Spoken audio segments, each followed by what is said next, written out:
Que privilégio poder compartilhar a palavra de Deus com os irmãos. Peço que abram suas Bíblias em Romanos, capítulo 8.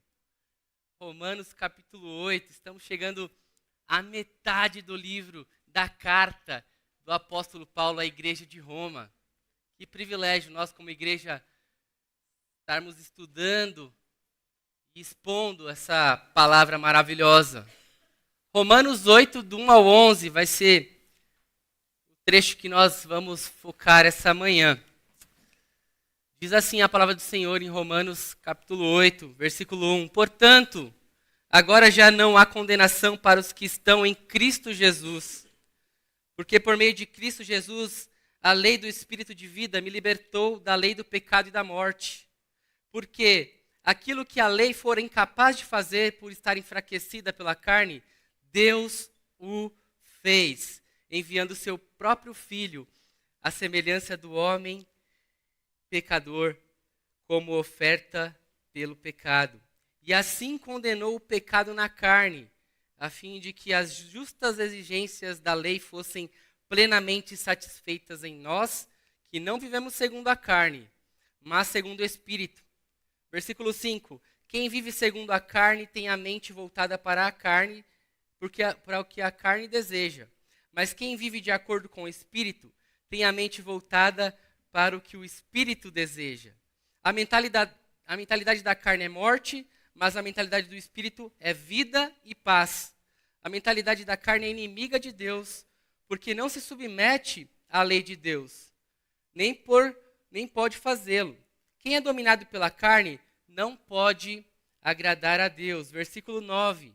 Entretanto, vocês não estão sob o domínio da carne, mas do Espírito, se de fato o Espírito de Deus habita em vocês. E, se alguém não tem o Espírito de Cristo, não pertence a Cristo. Mas, se Cristo está em vocês, o corpo está morto por causa do pecado, mas o Espírito está vivo por causa da justiça. Versículo 11. E se o Espírito daquele que ressuscitou Jesus dentre os mortos habita em vocês, aquele que ressuscitou a Cristo dentre os mortos também dará vida a seus corpos mortais por meio do seu Espírito que habita em vocês. Amém? Deus abençoe a palavra. Nós sabemos da importância da epístola aos Romanos. Grandes estudiosos, homens importantes na história do cristianismo, falaram muito sobre o livro de Romanos. Todavia, o capítulo 8, especificamente, recebeu elogios de mais ou menos assim que, imaginem um colar totalmente de brilhantes. Esse que as esposas querem receber no Natal, né? Totalmente de brilhantes. Mas o pingente, né, que é aquilo que fica no centro, tem a pedra mais preciosa. Então, todo o colar é lindo, mas há uma parte daquele colar que é especial, que tem a pedra mais preciosa. E muitos estudiosos têm esse capítulo 8 de Romanos como isso, como uma parte fundamental da carta. E nós conhecemos vários versículos, né? Porque tudo coopera para o bem daqueles que amam a Deus. É muito citado esse versículo de Romanos 8, 28, né? Mas toda a carta é importante. E hoje o privilégio de a gente focar o que Paulo queria arrematar, porque ele começa com um portanto. No versículo 1 de Romanos 8, ele já está trazendo à memória do seu leitor, do seu público-alvo, de tudo que ele já falou, o que ele quer enfatizar agora. Então a gente tem que entender, já estamos há muito tempo estudando Romanos, certo? Então desde o capítulo 1, em que nós temos um versículo-chave, que é o Evangelho é o poder de Deus para a salvação de todo aquele que crê. E eu não tenho vergonha do Evangelho, Paulo diz isso aos Romanos. No capítulo 2 vai ter uma dualidade ali. Ele diz que se a gente obedecer a Deus, nós temos os benefícios disso. Todavia, se a gente desobedece a Deus, também tem consequências. Ou seja, a obediência ela vai trazer coisas boas e coisas que também trazem certo prejuízo espiritual. No capítulo 3 há um versículo-chave, que todos pecaram e carecem da glória de Deus, carecem do próprio Deus, da presença de Deus. No capítulo 4, Paulo usa o exemplo de Abraão, que foi justificado pela fé. Então ele usa a história da fé de Abraão para mostrar que essa mesma fé que salvou Abraão, justificando ele, também justifica-nos hoje. Porque tudo é através da fé, não há mérito humano. Correto? No capítulo 5, ele fala de uma paz com Deus. Ou seja, éramos inimigos de Deus por conta do pecado, mas agora, em Cristo Jesus, nós temos paz e relacionamento com Deus. No capítulo 3, há um versículo impressionante que diz que nós não somos mais escravos do pecado. Então, não só não somos mais condenados porque temos paz com Deus, mas agora temos a liberdade de viver sem o pecado dominando a nossa mente. No capítulo 7, como a gente pôde ter a oportunidade de ouvir no domingo passado, Paulo faz um grito de desespero. Ele diz assim: miserável homem que sou, quem me livrará do corpo dessa morte?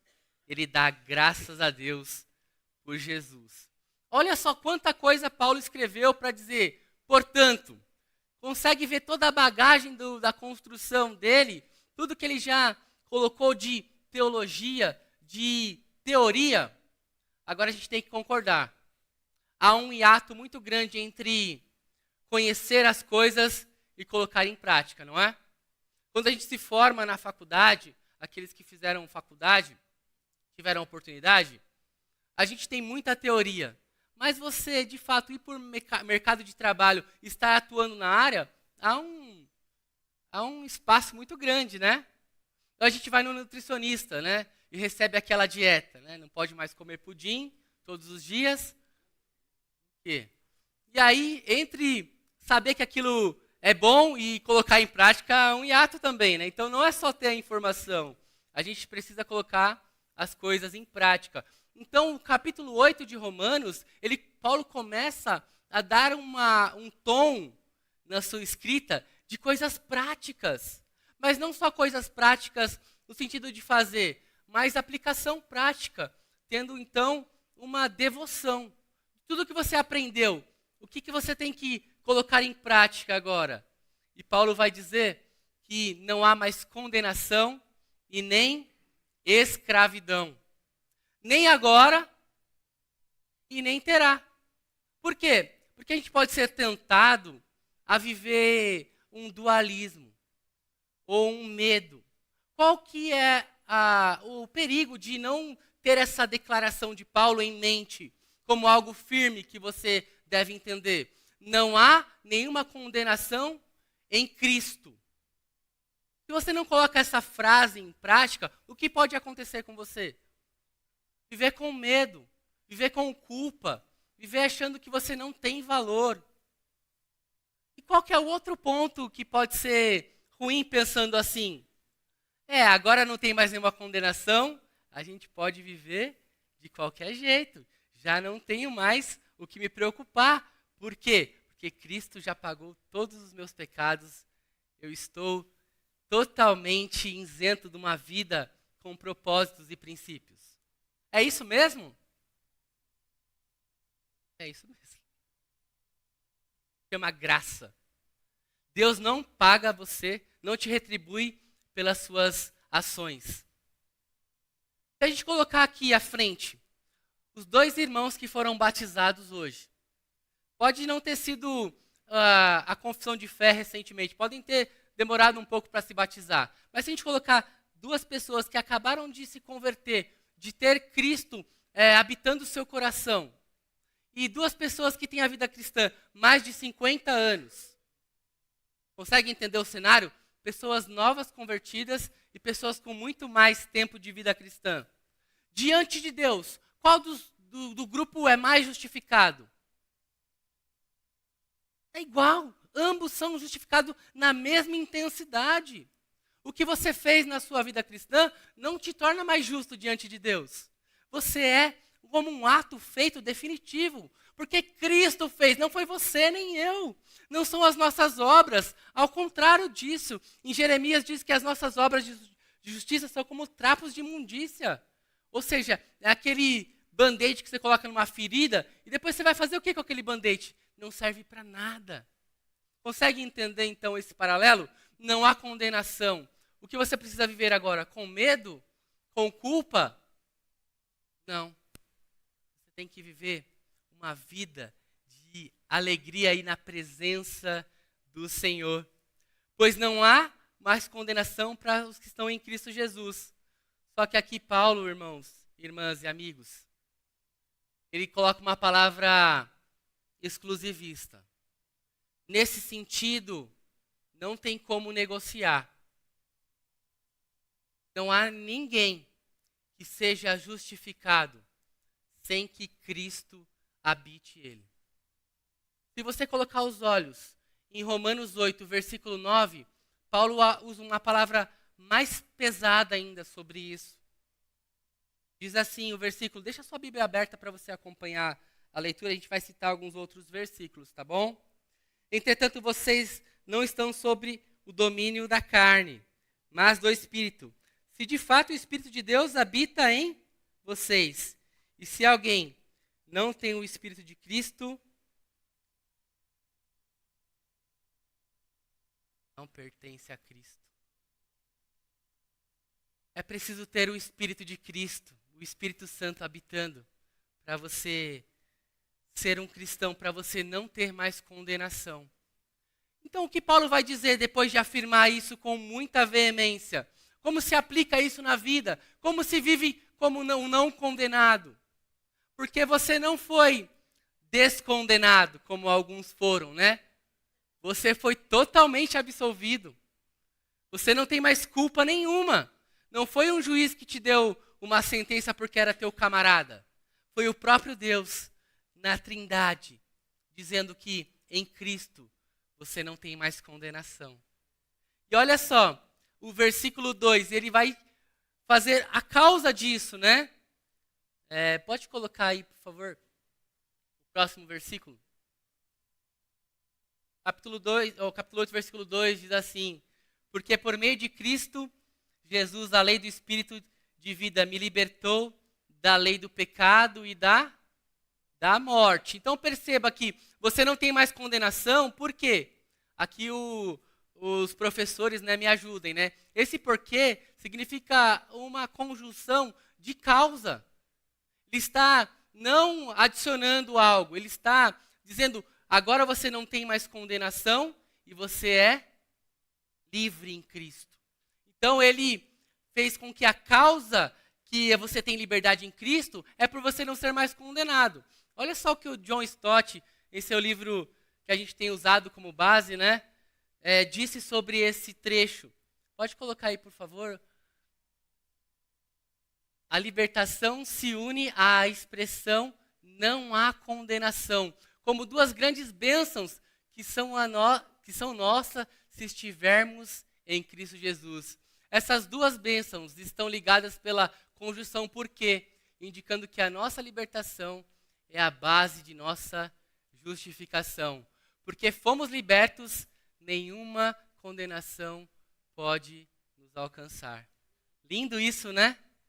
Uma causa, Jesus fazendo uma obra completa na sua e na minha vida.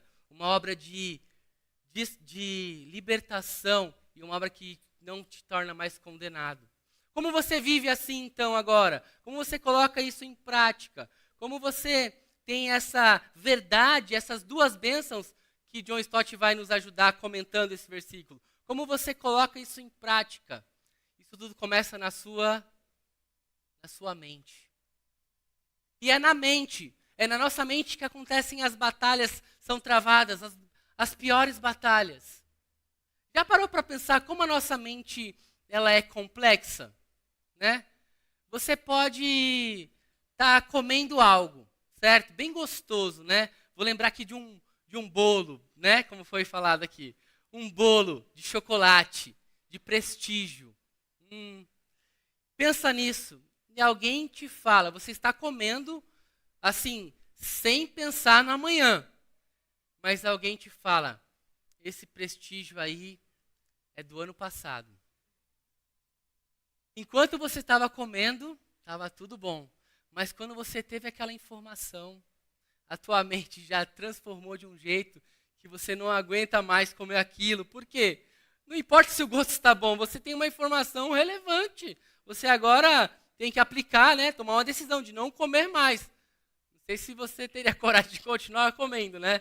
Mas nesse sentido, a nossa mente tem uma luta, há um dualismo, né? Pode voltar o slide, por favor. Volta o primeiro slide. É uma luta entre a nossa carne e o Espírito Santo, correto? Há uma briga em nossa mente. Por que isso acontece? Porque são coisas que estão convivendo juntas. Então você tem o Espírito Santo de Deus que quer te levar mais próximo do Senhor e tem a tua natureza pecaminosa, que ela é contrária, que ela é diferente da natureza de Deus. A tua natureza e a tua mente, ela é voltada a coisas que Deus pode te influenciar. Mais ou menos assim, você quer viver uma vida que agrada a Deus, correto? Mas a tua vida e os teus contratempos do dia a dia sempre vão lutar contra isso, porque é uma natureza caída, é uma natureza de morte, correto? Paulo, no capítulo 7, vai explicar sobre o casamento, dando uma ilustração em que, enquanto o homem do relacionamento é vivo, a esposa está ligada ao seu marido. Mas quando a morte de um dos cônjuges, a morte do marido, aquela esposa está livre para se casar novamente. Por quê? Porque a morte foi algo que rompeu, agora ela tem uma liberdade, correto? É mais ou menos assim que Paulo está explicando. Se nós não morrermos para a nossa carne, nós não vamos dar lugar ao espírito de vida. Se nós não mudarmos a nossa mentalidade, nós não vamos dar lugar à atuação do Espírito Santo. Consegue entender isso? Que é preciso ter uma decisão de mortificação para ter uma decisão agora de viver a plenitude das bênçãos que Deus tem para a sua vida. Isso é uma atitude prática na sua e na minha vida. Não é simplesmente teoria, não é simplesmente teologia. Agora é algo que tem um objetivo. E aqui Paulo vai discorrer nos versículos 3, porque aquilo que a lei não foi capaz de fazer por estar enfraquecida pela carne, ou seja, a lei é boa, a lei é espiritual e ela traz vida. Mas a carne que tem pecado, ela está enfraquecida. Então, não é possível cumprir a lei por causa disso. Mas Deus o fez. Como? Entregando o seu Filho. A morte de Jesus significa a vida cristã. Foi preciso o Filho de Deus ser entregue na cruz para que você e eu, para que nós tivéssemos e tenhamos vida. É preciso que a semente morra para que a flor nasça, que a flor cresça. Então essa é a ideia dessa dualidade de luta, né? E o nosso homem, o nosso velho homem, né? O impostor que vive em mim joga sujo. Sabe, lá no boxe que dá o golpe baixo, abaixo da cintura. A gente viu uma luta recente aí, ele morde a orelha. O nosso impostor que vive, ele é praticamente alguém que joga muito sujo. Vai fazer de tudo para voltar à tona, para ter o domínio da tua vida e da minha vida. Então essa é a natureza que convive conosco, né? E isso acontece tudo, onde começa? Na nossa mente. Coloque seus olhos agora no versículo 6. Paulo vai dizer como isso se dá em prática. A mentalidade da carne é morte, mas a mentalidade do Espírito é vida e paz. Está claro aqui, né? Que a mentalidade, ou seja, a gente é propenso, quando estamos vivendo pela carne, à morte. Mas somos propensos para a vida se estamos no Espírito. Lembram aquela balança em que há dois lados, em que há uma tigela de cada lado, uma correntinha que segura e toda a estrutura, né? Onde está o pêndulo? Onde está pesando mais? Então esse pendor é aquilo que você está valorizando. Ou seja, se você vive mais pela carne, você está valorizando as obras de morte. Mas se você vive pelo Espírito, ao contrário, você está valorizando a vida em que Cristo morreu por você e agora você pode viver. E ele diz que você tem que viver em plenitude de vida, né? Uma vida satisfeita. Então, o que você está valorizando mais na tua vida? O Santo Agostinho vai dizer que o meu peso é o meu amor. Onde eu estou levado é o meu amor quem me leva. O que você valoriza? O que mais você se dedica? O que mais você gasta, investe tempo, tanto na sua mente como na tua vida prática, é para onde você está caminhando. É para onde teu amor está te levando. E o amor nesse sentido, como algo que vem do coração, da mente, das nossas entranhas, né? Porque a Bíblia, quando fala de coração e de mente, são coisas que a gente não pode colocar num tubo de ensaio. São coisas imateriais. Mas como pode ser algo tão forte, né? Como o amor nos carrega tão forte para algo. Ele não é só, então, um motor. Ele é a direção. Ele não é só algo que conduz. Ele é a bússola também. Então, o que você tem amado? O que tua mente tem gastado tempo? Pensando, investindo? Está aí o alerta de Paulo, que a nossa mente deve pensar nas coisas de vida e de paz. Mas há essa luta, há esse conflito, né? Nós ouvimos vários sons, várias propostas, há coisas que nos seduzem. Por quê? Porque o amor seduz. Você está sendo envolvido por algo. Conta a história. Pode trocar o slide, por favor? A luta continua, né? Então aqui, depois a gente vai ver que, olha esse comentário do John Stott, que é sobre a luta continua. Cristo fez a obra, correto? Mas a gente continua lutando. A gente continua aqui. Não foi uma salvação que nos levou já direto para o céu. Temos a nossa vida cristã agora. Aqui estão duas categorias de pessoas. As não regeneradas, que estão na carne, e as regeneradas que estão no espírito. Tem duas perspectivas ou mentalidade. A mente da carne e a mente do espírito. As quais levam a dois padrões de conduta. Vivendo segundo a carne ou o espírito. E resultam em dois estados espirituais. Morte, vida. Inimizade ou paz. A nossa mente, para onde a voltamos e como ocupamos, desempenha um papel fundamental, tanto em nossa conduta presente, como em nosso destino final. Consegue perceber o dualismo que começa na nossa mente, né? Trocando, conta-se a história de que Ulisses, após 10 anos da batalha de Troia, ele resolve voltar para casa com seus tripulantes. Ulisses era o rei de Ítala, da ilha Ítala. E ele queria voltar para sua esposa Penélope. Ele queria encontrar sua amada. Imagina depois de 10 anos de espera. Depois da batalha também. Ele está voltando e passando em uma das ilhas daquele imenso mar, a ilha de Circe. Ele é avisado pela rainha de Circe. Cuidado ao passar pelas ilhas Capri. Cuidado porque lá tem as sereias. Pode colocar a imagem, por favor? Tem as sereias. E o canto das sereias acaba seduzindo todos os tripulantes da embarcação e levam para as rochas. E os barcos são destruídos, levando à morte dos marinheiros. Mas é um canto lindo. É um canto que não há nenhum igual. Então Ulisses, ele queria muito ouvir aquele canto. Ele desejava com todas as suas forças ouvir aquilo. Ele estava seduzido por isso. Ele estava motivado por isso. Então o que ele diz aos seus tripulantes?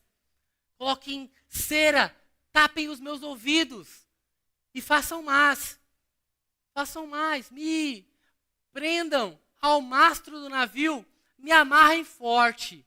E mesmo se eu gritar desesperadamente, não me desamarrem. Eles continuaram então a viagem para casa, para encontrar a sua amada Penélope. Passando pelas ilhas Capri, ouviram o canto da sereia. Aqueles marinheiros ficaram malucos. E Ulisses queria desesperadamente sair daquele mastro, mas ele gritava, não me desamarrem, não me desamarrem. E assim eles continuaram a viagem até a sua amada. O que isso nos diz, então, nessa história da mitologia? Nossos desejos nos carregam muitas vezes para obras de morte. Nossos desejos, eles são motores da nossa vida. Mas se você tiver algo que te prende, o Espírito Santo de Deus, for o teu amor, foi o que pesa na tua balança, você terá força para enfrentar todas as tentações. Então não caia no canto da sereia. Não se sinta condenado. Não ouça as vozes que falam que você não tem valor diante de Deus. Por quê? Porque a obra de Cristo foi completa e é uma obra espiritual. Você tem o Espírito Santo de Deus. Só nesse capítulo 8, Paulo cita o Espírito Santo 19 vezes. Então, o Espírito Santo tem que fazer parte das nossas ações, do nosso dia a dia. Não é algo que vive separado, não é algo que vive no domingo, e sim em todas as nossas atitudes. Então não há mais condenação e não há mais escravidão, porque você possui o Espírito Santo de Deus. Você pode viver uma vida livre, liberta da presença, liberta do poder do pecado. Nós seremos libertos da presença do pecado também, quando Cristo vier nos resgatar. Então a viagem estará completa. Estaremos também nos braços do nosso amado. Depois de anos de batalha, depois de anos da batalha, você está vivendo. O que você tem enfrentado? Pelo que o seu coração tem sido propenso? São obras de morte? Ou são obras de vida e paz? Então, continuando aqui, pode passar o segundo ponto, nós vamos ver que Deus habita você. O Deus Trino habita você. E olha só que lindo o Tim Keller vai dizer no seu livro Romanos para Todos. Se você pela fé está em Cristo, você é filho de Deus e você possui o Espírito Santo. Eu vou repetir. Se você pela fé está em Cristo, você é filho de Deus e tem o Espírito Santo. Toda a Trindade está envolvida na tua salvação e na tua vida. Você é habitado pelo próprio Deus através do Espírito. Esse Deus que fala que não habita em templos feitos por mãos humanas, habita você, porque você é obra dele. Você não é obra do acaso. Você é feito pelo próprio Deus. Por isso que ele habita você. Porque você é matéria-prima dele. E ele te ama. Então não caia na condenação da autoestima baixa, né?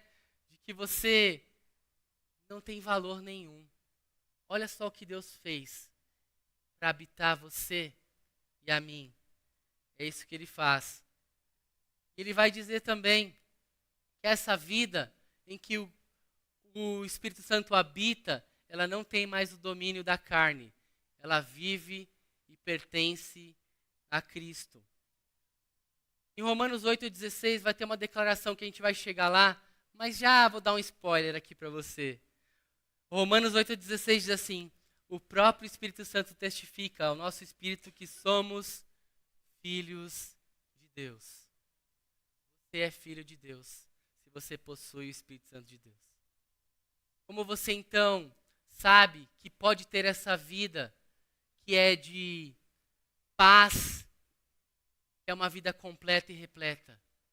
Se você tem o Espírito Santo de Deus. Então, nos teus conflitos internos, se você tem lutado, isso é um bom sinal. Por quê? Porque você está vivendo uma vida totalmente fora do que Deus espera de você. Quer dizer que você nem se incomoda mais. E até pensar, será que realmente salvo? Quem tem vivido uma vida totalmente longe, sem arrependimento, sem o incômodo do Espírito, precisa rever. Realmente eu pertenço a Cristo Jesus? Mas se você tem o Espírito de Deus e ouviu que não há mais condenação, você pode mudar biblicamente. Você pode vencer qualquer pecado que tem te escravizado, que tem tirado o lugar de Deus no trono do teu coração.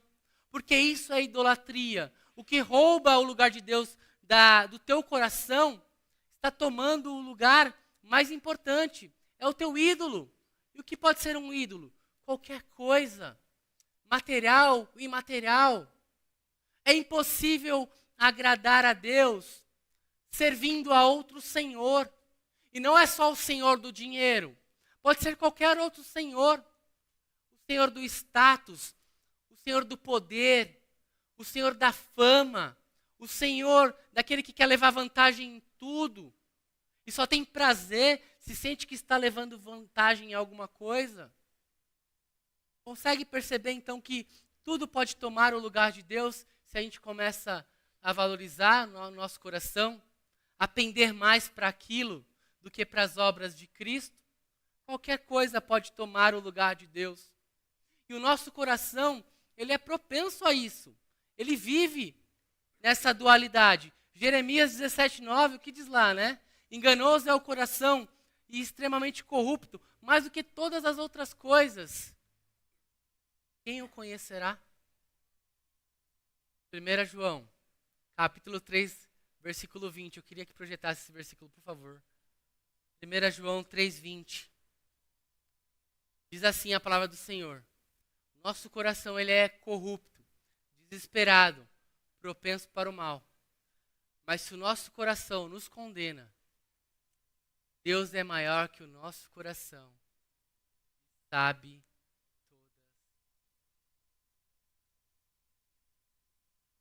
Se você tem vivido uma vida de condenação, com pensamentos de morte, uma vida apagada, sem o brilho do Espírito Santo, se o seu coração, se tua mente tem te condenado, você já não tem mais alegria de viver, saiba que Deus é maior do que o teu coração. Ele é maior que a tua mente. Ele sabe de todas as coisas. Ele sabe o que você está passando. Ele sabe das suas dificuldades. Ele sabe que você precisa se apoiar totalmente nele. A Trindade, o Deus inteiro, Deus Pai, Deus Filho e Deus Espírito Santo, trabalha na tua vida. Está contigo, querendo resolver todas as áreas da tua vida. O Evangelho não te salva apenas, mas ele restaura toda a tua vida, toda a tua mente. Por isso que Paulo vai dizer ainda com mais praticidade em Romanos 12, 1 e 2, para a gente ser renovado pela transformação da nossa mente. Tudo começa aqui, na nossa mente. Então você precisa lembrar que não tem mais condenação, não tem mais escravidão. Você é livre em Cristo. Você pode ver uma vida que é de paz e de alegria, porque você está em Jesus. Para finalizar, então, versículos 10 e 11. Diz assim: mas se Cristo está em vocês, o corpo está morto por causa do pecado, mas o Espírito está vivo por causa da justiça. E o seu Espírito daquele que ressuscitou Jesus dentre os mortos habita em você. Aquele que ressuscitou Jesus dentre os mortos também dará vida a seus corpos mortais por meio do Espírito Santo que habita em você. Começa na mente, vai para o coração e depois para o corpo. Todos os seus membros, você por inteiro, Deus deseja transformar. Ele vai te restaurar. Todas as áreas da tua vida, Deus tem feito uma obra e Ele vai completar no dia final. Você cuida do teu templo, que é o Espírito Santo agora. Você faz tudo o que é possível, né? Você tem a informação de que tem que cuidar bem desse templo. Vai ter um dia que esse corpo teu vai ser glorificado e a tua mente será a mente de Cristo Jesus. Uma mente sadia, uma mente que vive e pensa das coisas do alto, porque não somos pertencentes a esse mundo. Você tem uma dupla cidadania. Você vive aqui sim, mas você pertence a outro reino. A tua mente não tem que ser só ligada às coisas daqui e do agora, mas sim do ali e do além. Você tem que ocupar a sua mente com essas coisas. Como Paulo diz na carta aos Filipenses, né? Não somos só cidadãos dessa terra. Nós pertencemos a outra pátria, ao reino de Deus. Há um filme que eu gosto, né? Mas eu sou jovem, né? Os jovens gostam desse filme. Há uma natureza meio estranha. Ela parece uma geleia escura. E ela adentrou a um jornalista chamado Ed Brock. Esse jornalista, ele fazia um duelo ali com o Peter Parker, né? Para tirar as fotos melhores e tal, mas ele era meio renegado. Quando ele recebe aquela geleia sem origem meia certa, né? Ele tem poderes. Ele começa a se tornar forte. Começa a conviver com aquilo. No começo ele acha estranho, mas depois ele foi gostando daquilo, né? Ele foi tendo privilégios com aquilo, pela força, pela inteligência daquele negócio trazia. E aquele negócio pedia alguns favores para ele, né? Por exemplo, devorar algumas coisas, né? Mas ele convivia bem com aquilo. Então, quando você for assistir o filme que vai lançar aí, pensa nisso. Você convive com essas duas realidades.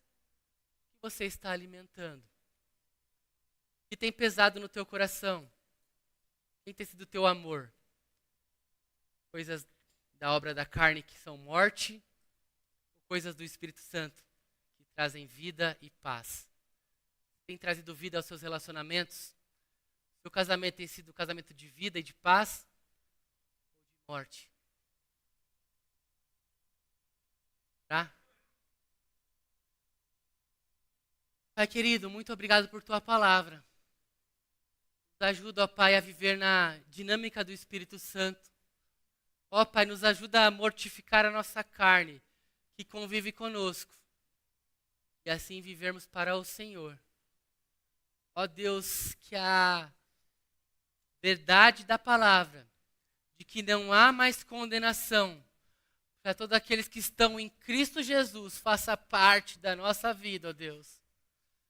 Não nos deixe mais cair nas acusações do maligno, ó Pai. Não nos ajude a viver por aprovação do que os outros estão pensando de nós. Mas nos ajude a viver aquilo que o Senhor tem para nós. Uma vida de paz, de alegria, uma vida plena. Uma vida que celebra, uma vida que está sendo restaurada. Uma vida que começa com uma mente sadia, uma mente que pensa das coisas do alto, ó Pai.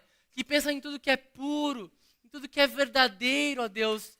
Nos livra da mentira, nos livra, ó Pai, do engano, nos livra, ó Pai, do que nos afasta do Senhor, ó Deus.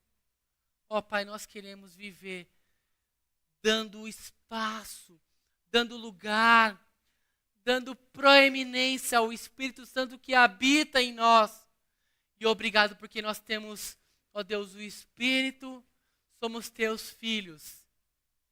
Cristo é o motivo do nosso amor, porque tu nos amou primeiro, Pai.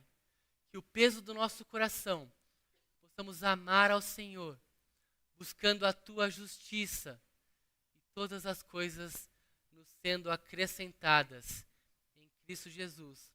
Abençoe teu povo, ó Pai. Nós oramos assim, não porque merecemos, mas porque carecemos do Senhor Jesus. Em nome de Cristo nós oramos. Amém. Graças a Deus. Deus te abençoe.